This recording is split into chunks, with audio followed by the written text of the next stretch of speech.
We've now had caution from the government advice and serious caution from the ERG advice, the so-called Star Chamber. Of course, they're trying to give themselves airs and graces, but they're saying their legal advice. This is the far right of the Conservative Party, the Rees-Moggs, the Lee Andersons, and so on.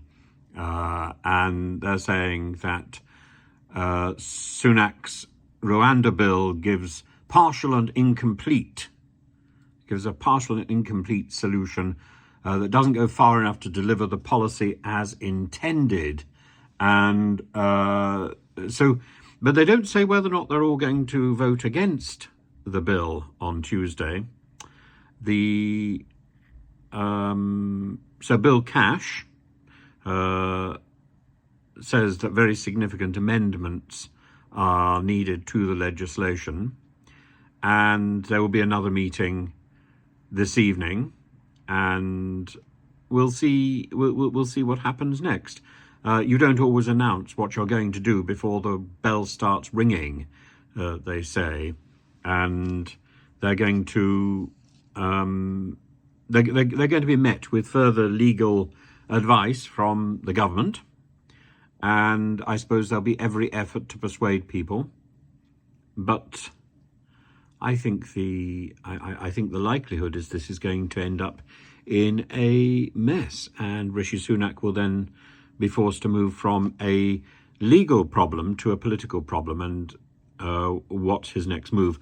I don't think he's got very many other moves left. At the moment, he's testifying in the COVID inquiry and having a tough time, having been dubbed Dr. Death.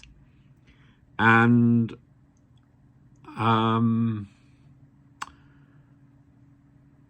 either he has to toughen up the Rwanda bill, which will make it harder to get through the House of Lords, and even then, all the House of Lords needs to do is delay this bill sufficiently, and the whole thing is scuppered anyway, because there won't be any time to see the law in action. But there is another possibility, and the other possibility is we're plunged into a winter election to save face, to save Rishi Sunak's,